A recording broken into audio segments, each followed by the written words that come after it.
അനുദിന വിശുദ്ധർ ഫെബ്രുവരി 2 യേശുവിനെ ദേവാലയത്തിൽ കാഴ്ചവെക്കുന്നു. തിരുസഭ ഇന്ന് ഫെബ്രുവരി 2 ദൈവപുത്രൻ്റെ ജനനത്തിന് 40 ദിവസങ്ങൾക്ക് ശേഷം ദൈവപുത്രനെ ദേവാലയത്തിൽ കാഴ്ചവെച്ചതിനെ അനുസ്മരിക്കുകയാണ്. ഈ തിരുനാളിൽ മെഴുകുതിരികൾ ആശീർവദിക്കുകയും അവ കത്തിച്ചു പിടിച്ചുകൊണ്ടുള്ള പ്രദക്ഷിണവും ചില ആരാധനാക്രമങ്ങളിൽ ഉൾപ്പെട്ടതിനാൽ ഇത് കാൻഡിൽ മാസ് എന്ന ദിനം എന്നും അറിയപ്പെടുന്നു. വിശുദ്ധ ജോൺ 23 മാർപ്പാപ്പ റോമൻ അനുഷ്ഠാനങ്ങളുടെ സവിശേഷതയെക്കുറിച്ചുള്ള പ്രബോധനമനുസരിച്ച് ഇന്ന് പരിശുദ്ധ മറിയത്തിൻ്റെ ശുദ്ധീകരണ തിരുനാളായി പരാമർശിക്കപ്പെട്ടിരിക്കുന്നു. ക്രിസ്തുമസിൻ്റെ അലങ്കാരങ്ങളും പുൽക്കൂടുകളും ഈ തിരുനാൾ വരെ നിലനിർത്തുന്ന പതിവും ചില ക്രൈസ്തവ സമൂഹങ്ങൾക്കിടയിൽ നിലനിൽക്കുന്നുണ്ട്. ദൈവകുമാരനെ ദേവാലയത്തിൽ കാഴ്ചവെക്കുന്നത് തിരുപ്പിറവി ആഘോഷങ്ങളുടെ പരിസമാപ്തിയായാണ് കണക്കാക്കുന്നത്. പഴയ ആചാരമനുസരിച്ച് ആദ്യജാതനായ കർത്താവായ യേശുവിനെ അനുഗ്രഹീതയായ അമ്മയും വിശുദ്ധ ഔസ്യപിതാവും ചേർന്ന് ദേവാലയത്തിൽ സമർപ്പിക്കുന്നു.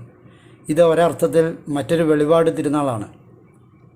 ലഘുസ്തോത്രങ്ങളും ശിമിയോൻ്റെ വാക്കുകളും പ്രവാചകിയായ അന്നായുടെ സാക്ഷ്യവുമായി ശിശുവായ യേശു മിശിഹായാണെന്ന് വെളിപ്പെടുത്തുന്ന മറ്റൊരു വെളിപാട് തിരുനാളാണിത്. ക്രിസ്തു ലോകത്തിൻ്റെ പ്രകാശമാണ്.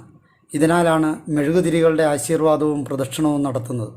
മധ്യകാലഘട്ടങ്ങളിൽ പരിശുദ്ധ മാതാവിൻ്റെ ശുദ്ധീകരണ തിരുനാൾ അല്ലെങ്കിൽ കാൻഡിൽ മാസ് തിരുനാളിന് വളരെയേറെ പ്രാധാന്യമുണ്ടായിരുന്നു. മോശയുടെ ന്യായപ്രമാണമനുസരിച്ച് വിശുദ്ധ ഔസ്യപിതാവും മാതാവായ കന്യകാമറിയവും യേശുവിനെ ദേവാലയത്തിൽ കാഴ്ചവെക്കുന്നു.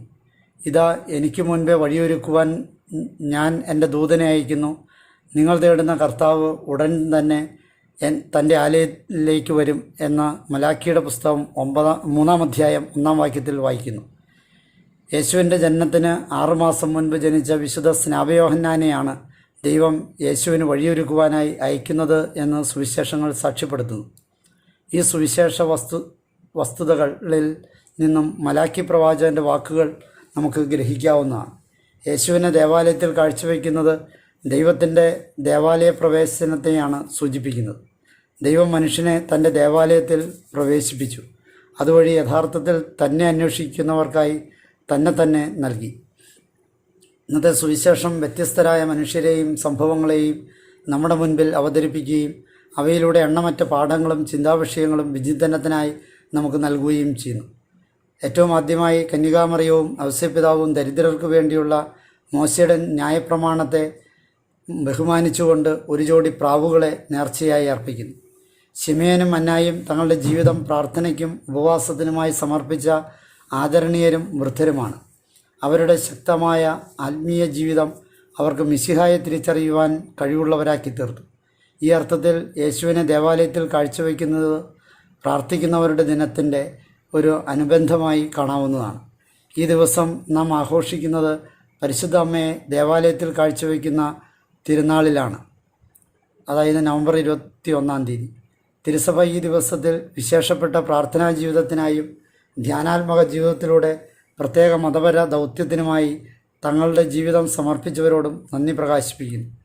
ആദരണീയനായ ശിമിയോൻ എന്ന വ്യക്തിയിലൂടെ യേശുവിൻ്റെ ദേവാലയ സമർപ്പണ തിരുനാൾ നമ്മെ ഓർമ്മിപ്പിക്കുന്നത് ധ്യാനം വെറുതെ സമയം പാഴാക്കലോ കാരുണ്യത്തിൻ്റെ മാർഗത്തിലെ തടസ്സമോ അല്ല.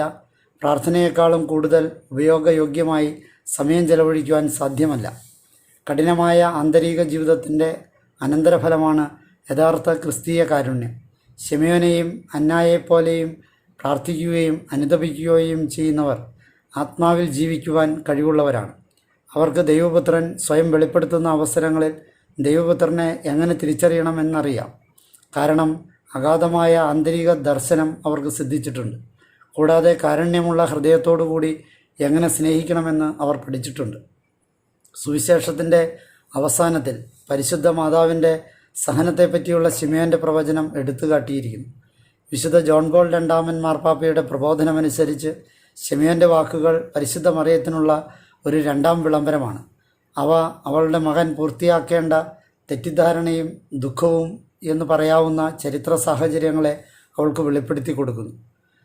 ഗബ്രിയേൽ മാലാഖയിലൂടെ മറിയത്തിന് ലഭിച്ച വെളിപ്പെടുത്തൽ ആനന്ദത്തിൻ്റെ ഒരു ധാരയാണ്. കാരണം ഇത് യേശുവിൻ്റെ രക്ഷാകര രാജ്യത്വത്തെയും കന്യകയുടെ ഗർഭധാരണം മൂലമുള്ള ജനനത്തിൻ്റെ അമാനുഷികതയെയും വെളിപ്പെടുത്തുന്നു. എന്നാൽ ദേവാലയത്തിൽ വെച്ചുള്ള വൃദ്ധരുടെ വെളിപ്പെടുത്തൽ സഹനത്തിലൂടെ തൻ്റെ മാതാവിനെ സഹായിച്ചുകൊണ്ട് പാപമോചനത്തിൻ്റെയും വീണ്ടെടുപ്പിൻ്റേതുമായ കർത്താവിൻ്റെ പ്രവർത്തനങ്ങളെ വെളിപ്പെടുത്തുന്നു. അതിനാൽ തന്നെ ശക്തമായ ഒരു മരിയൻ വശം കൂടി ഈ തിരുനാളിനുണ്ട്. ആരാധനാ ദിന സൂചികയിൽ ഇതിനെ വിശേഷിപ്പിക്കുന്നത് അനുഗ്രഹീതയായ കന്യകാമേരിയുടെ ശുദ്ധീകരണം എന്നാണ്. പ്രസവത്തിന് ശേഷം യഹൂദ വനിതകളുടെ ആചാരപരമായ ശുദ്ധീകരണത്തെപ്പറ്റിയുള്ള മറ്റൊരു വീക്ഷണത്തെയും ഈ കാഴ്ചവെപ്പ് പരാമർശിക്കുന്നു. മറിയത്തിൻ്റെ കാര്യത്തിൽ ഈ ശുദ്ധീകരണം ആവശ്യമുള്ളതല്ല. എന്നാൽ അവൾ ദൈവിക പദ്ധതിയുടെ പൂർത്തീകരണത്തിന് വേണ്ടി സ്വയം സമർപ്പിക്കുവാൻ തന്നെ നവീകരിക്കുന്നതിനെയാണ് ഇത് സൂചിപ്പിക്കുന്നത്. ശിമയോൻ്റെ പ്രവചനം വെളിപ്പെടുത്തുന്നത് യേശു വൈരുദ്ധ്യത്തിൻ്റെ അടയാളമാണ് എന്നാണ്. അലക്സാണ്ട്രിയയിലെ വിശുദ്ധ സിറിൽ തൻ്റെ പ്രസംഗങ്ങളിലൊന്നിൽ വൈരുദ്ധ്യത്തിൻ്റെ അടയാളം എന്ന ഈ വാക്കുകളെ മഹത്തായ കുരിശ് എന്ന് വ്യാഖ്യാനിക്കുന്നുണ്ട്. യഹൂദർക്ക് ഇടർച്ചയും വിജാതിയർക്ക് ഭോഷത്വവുമായ എന്ന് വിശുദ്ധ പൗലോസ് ശ്ലീഹ കൊറിന്തോസുകാർക്ക് എഴുതിയ 1-ാം ലേഖനത്തിലെ 1-ാം അധ്യായത്തിലെ 23-ാം വാക്യം പോലെ ഇത് നഷ്ടപ്പെടുത്തിയവർക്ക് ഭോഷത്വവും ഇതിൻ്റെ ശക്തി, അതായത് കുരിശിൻ്റെ ശക്തി അംഗീകരിക്കുന്നവർക്ക് ഇത് ജീവനും മോക്ഷവും വെളിപ്പെടുത്തി കൊടുക്കുന്നതുമാണ്.